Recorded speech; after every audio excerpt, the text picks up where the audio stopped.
మీ మోకాల నొప్పులకు ఎటువంటి సర్జరీ లేకుండా ఎపియాన్ పెయిన్ క్లినిక్ అందిస్తున్న అత్యాధునిక చికిత్స. బ్రెస్ట్ క్యాన్సర్ దాని లక్షణాలు. బ్రెస్ట్ క్యాన్సర్ అనేది మేల్స్ లో ఫీమేల్స్ లో ఇద్దరిలో వచ్చే ఛాన్సెస్ ఉంటాయి. మేల్ వస్తే దాన్ని మేల్ బ్రెస్ట్ క్యాన్సర్ అంటాం, ఫీమేల్ వస్తే ఫీమేల్ బ్రెస్ట్ క్యాన్సర్ అంటాము. సో ఈ బ్రెస్ట్ క్యాన్సర్ అనేది చాలా కారణాల వల్ల రావచ్చు. హార్మోనల్ ఫ్యాక్టర్స్ వల్ల రావచ్చు, లేదంటే జెనెటిక్ ఫ్యాక్టర్స్ వల్ల రావచ్చు. హార్మోనల్ అంటే యూజువల్లీ మన ఫీమేల్స్ లో 2 రకాలైన హార్మోన్స్ అంటే ఈస్ట్రోజన్, ప్రొజెస్ట్రాన్. వీటిల్లో హైపర్ ఈస్ట్రోజనిజం అనేది ఒక కండిషన్ ఉంది. దీని వల్ల ఎక్కువైతే ఆడవాళ్ళు బ్రెస్ట్ క్యాన్సర్ వచ్చే ఛాన్సెస్ చాలా ఎక్కువగా ఉంటాయి. లేదు ఇది కాకుండా ఇంకా అదర్ రీజన్స్ ఏంటి అంటే genetic mutations, BRCA gene mutations అంటాం. ఈ BRCA జీన్ అనేది చాలా మందిలో approximately around 5 to 10% of the patients కి, బ్రెస్ట్ క్యాన్సర్ ఉన్న పేషెంట్స్ కి ఇది పాజిటివ్ గా ఉంటుంది. అంటే ఈ జీన్ అనేది మ్యూటేట్ అయి ఉంటుంది. లేదు అంటే BRCA జీన్ మ్యూటేషన్ తో పాటు ఇంకా కొన్ని అదర్ జీన్స్ కూడా ఉన్నాయి. బట్ ఇవన్నీ చాలా తక్కువ మోతాదులో ఈ బ్రెస్ట్ క్యాన్సర్ కి కాన్స్టిట్యూట్ చేస్తాయి అనమాట. ఇంకా అదర్ రీజన్స్ ఏమై ఉండొచ్చు. Early pregnancy at a later age, అంటే ఫస్ట్ ప్రెగ్నెన్సీ 30-35 ఇయర్స్ దాటిన తర్వాత ఫస్ట్ ప్రెగ్నెన్సీ అయితే బ్రెస్ట్ క్యాన్సర్ వచ్చే ఛాన్సెస్ చాలా ఎక్కువగా ఉంటాయి. పిల్లలకి తల్లి పాలు ఇవ్వకుండా ఉన్నట్టయితే ఈ బ్రెస్ట్ క్యాన్సర్ చాలా ఎక్కువగా వస్తుంది. లేదు అంటే ఒక సైడ్ బ్రెస్ట్ క్యాన్సర్ వస్తే ఇంకో సైడ్ బ్రెస్ట్ క్యాన్సర్ వచ్చే కారణాలు చాలా ఎక్కువగా ఉండొచ్చు, రీజన్స్ చాలా ఎక్కువగా ఉండొచ్చు. లేదు మన పేరెంట్స్ కు ఉంది అంటే మనకు వచ్చే ఛాన్సెస్ కూడా చాలా ఎక్కువగా ఉంటాయి. ఎవరైతే ఎక్కువగా ఫ్యాటీ ఫుడ్ తీసుకుంటారో, ఎక్సర్సైజ్ చేయరో, బ్రెస్ట్ క్యాన్సర్ కూడా చాలా ఎక్కువగా వస్తుంది ఈ పేషెంట్స్ పర్టికులర్లీ. సో లక్షణాలు ఎలా ఉండొచ్చు? లక్షణాలు ఇనీషియల్ స్టేజ్ లో చిన్న గడ్డలాగా స్టార్ట్ అవుతుంది బ్రెస్ట్ లో. అది నిప్పుల్ కింద పాలిచ్చే దాని కింద స్టార్ట్ అవ్వచ్చు, లేదు అంటే బ్రెస్ట్ లో ఎక్కడైనా స్టార్ట్ అవ్వచ్చు. చిన్న గడ్డలా స్టార్ట్ అయ్యి అదే పెద్దగా అవుతూ ఉంటుంది. సో చిన్న ఎర్లీ స్టేజెస్ లో అయితే మనకి చిన్న గడ్డలా తెలుస్తూ ఉంటుంది. అది మనం చేతిలో ఇలా పెట్టుకొని చూసుకుంటే మనకి అర్థమవుతుంది. సో ఎర్లీ స్టేజెస్ లో సిమ్టమ్స్ ఏం కాజ్ చేయవు.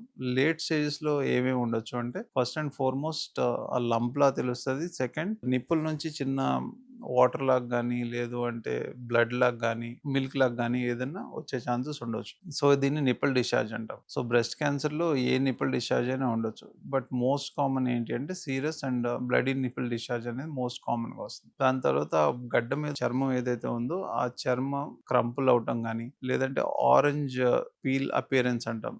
ఆరెంజ్ తొక్కు ఎలా ఉంటుందో అలా చిన్న చిన్న డింపుల్స్ లా రావటం కానీ, లేదు అంటే నిప్పుల్ ఏరియాలో లోపలికి వెళ్ళిపోవటం కానీ ఈ లక్షణాలు ఉండొచ్చు. ఇవన్నీ అడ్వాన్స్ స్టేజెస్ లో ఉంటాయి. ఆంపిట్ లో చిన్న చిన్న గడ్డలా తెల్లవచ్చు, లేదంటే సూప్రాక్లావిక్యులర్ రీజియన్ లో గడ్డలు రావచ్చు, బోన్స్ లోకి వెళ్ళొచ్చు, లివర్ లోకి వెళ్ళొచ్చు, లంగ్స్ లోకి వెళ్ళొచ్చు. సో ఇవన్నీ అడ్వాన్స్డ్ క్యాన్సర్ యొక్క లక్షణాలు. సో ఇప్పుడు బోన్స్ లో ఉందంటే బోన్ పెయిన్స్ వస్తాయి. లంగ్స్ లో ఉంది అంటే పేషెంట్ కి దగ్గు రావచ్చు, లేదంటే దగ్గులో కళ్ళెబట్టడం రావచ్చు. లివర్ లోకి వెళ్తే జాండీస్ రావడం జరగవచ్చు.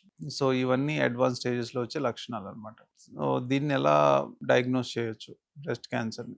బ్రెస్ట్ క్యాన్సర్ ని ఇనీషియల్ గా మనం డయాగ్నోస్ చేసేది క్లినికల్ ఎగ్జామినేషన్ ద్వారానే డయాగ్నోస్ చేయాలి. సెకండ్ ఏంటంటే imaging. Either it can be ultrasound, లేదు అంటే mammogram. Early or middle age patients కి అల్ట్రాసౌండ్ అనేది బెస్ట్ ఇన్వెస్టిగేషన్, ఎందుకంటే వాళ్ళలో ఫ్యాట్ ఎక్కువ ఉంటుంది కాబట్టి. Late stages above 50, late ages 50 or 60 years ఉన్న పేషెంట్స్ కి మ్యామోగ్రామ్ అనేది ఉత్తమమైన పద్ధతి బ్రెస్ట్ క్యాన్సర్ ని డయాగ్నోస్ చేయడానికి. వీటిల్లో మనకి ట్యూమర్ ఎక్కడ ఉంది, అది ఎంత సైజ్ ఉంది తెలుస్తుంది. దీన్ని ఇంకెక్కడికన్నా వేరే అదర్ ఏరియాస్ కి ఎక్కడికన్నా పాకిందా అంటే ఇండివిజువల్ ఏరియాకి, సపోజ్ చెస్ట్ లో పాకింది అనుకుంటే దానికి సిటీ, అబ్డామిన్ లో పాకింది అనుకుంటే దానికి సిటీ, బోన్స్ లో పాకితే బోన్ స్కాన్. సో ఇలా డిఫరెంట్ సిటీస్ ద్వారా మనం దీన్ని డయాగ్నోస్ చేయొచ్చు. ఆర్ఎల్స్ ఒకటే స్కాన్ తో వచ్చేయాలి అనుకుంటే దాన్ని మనం పెట్ స్కాన్ ద్వారా డయాగ్నోస్ చేయొచ్చు. సో మనం స్టేజ్ తెలుసుకున్న తర్వాత దీన్ని యూజువల్లీ మనం బయాప్సీ అనేది చేయాల్సి వస్తుంది. బయాప్సీ అనేది బెస్ట్ ఇన్వెస్టిగేషన్ మోడాలిటీ అనమాట. బయాప్సీ చేయడం బెటర్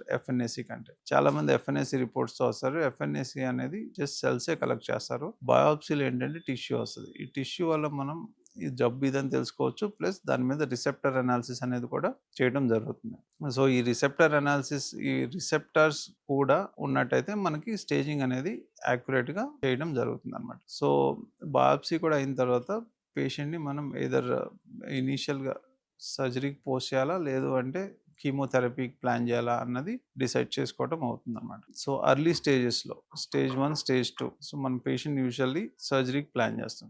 కొద్దిగా advance stages stage 2 or stage 3 ఉన్నట్టయితే మనం పేషెంట్ ఇనీషియల్ గా కీమోలు ఇచ్చి గడ్డను తగ్గించి దాని తర్వాత మనం సర్జరీకి ప్లాన్ చేయడం జరుగుతుంది. సో సర్జరీ అనేది 2 రకాలుగా చేసుకోవచ్చు. ఒకటి ఏంటంటే breast conservative surgery. Breast conservative surgery అంటే ఈ బ్రెస్ట్‌లో ఉన్న పార్ట్ ఆఫ్ ద ట్యూమర్ చుట్టూతా ఎయిదర్ 1 ఆర్ 2 సెంటీమీటర్స్ నార్మల్ ఏరియాని తీసేసి దాని తర్వాత మనం దాన్ని రికన్‌స్ట్రక్షన్ చేసుకోవాలి. ఎయిదర్ ప్లాస్టిక్ సర్జరీ, పక్క నుంచి కండ తీసి పెట్టుకోవడం గానీ, లేదు అంటే వేరే అదర్ ఏరియాస్ నుంచి ఫ్యాట్ తీసుకొచ్చి పెట్టడం గానీ చేయడం, దాన్ని ప్లాస్టిక్ సర్జరీ అంటాం. దీన్ని ఆంకోప్లాస్టిక్ బ్రెస్ట్ సర్జరీ అంటాం. ఇది కాకుండా కొద్దిగా అవుట్‌డేటెడ్ ట్రీట్మెంట్ ఇంతకుముందు చేసేది ఏంటంటే ఈ బ్రెస్ట్ మొత్తం తీసేసి దాంతో పాటు యాక్సిలరీ లింఫ్ నోడ్స్ కూడా అంటాం. అది కూడా తీసేసినట్టయితే దాన్ని ఎంఆర్ఎం అంటాం. But as of now breast conservative surgery అనేది మంచిగా పేషెంట్‌కి మంచిగా ఉంటుంది. అంటే ఏ విధంగా అంటే సోషల్ స్టిగ్మా ఉండదు. వాళ్ళు బ్రెస్ట్ లూజ్ అయ్యామనే ఇది ఉండదనమాట. క్వాలిటీ ఆఫ్ లైఫ్ అనేది బెటర్‌గా ఉంటుంది బ్రెస్ట్ కన్జర్వేటివ్ సర్జరీ వల్ల. సో ఈ కీమోథెరపీ అనేది మనం ఇంజెక్షన్ ద్వారా ఇస్తాము సెలైన్‌లో మిక్స్ చేసి. సో ఈ కీమోథెరపీని ఫెసిలిటేట్ చేయడానికి సర్జరీ టైంలోనే చిన్న కీమో పోర్ట్ లాంటిది ప్లేస్ చేయడం అవుతుంది.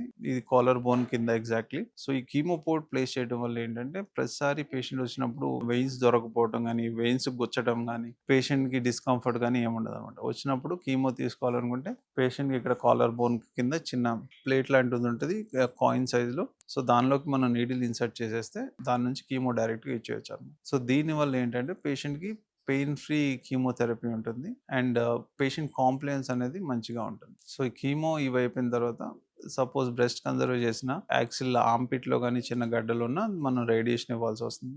ఆర్మ్‌పిట్‌లో గానీ ఎక్కడ గడ్డలు లేవు అంటే మాత్రం రేడియేషన్ అనేది అవాయిడ్ చేసుకోవడం జరుగుతుంది. సో బ్రెస్ట్ సెల్ఫ్ ఎగ్జామినేషన్ అనేది ప్రతి ఒక్కళ్ళు చేసుకోవాల్సింది. ఎవ్రీ మంత్లీ ఒకసారి బ్రెస్ట్ సెల్ఫ్ ఎగ్జామినేషన్ చేసుకుంటే మనం ఎర్లీ స్టేజెస్‌లో ఉన్న గడ్డల్ని యూజువల్లీ డయాగ్నోస్ చేసుకోవచ్చు.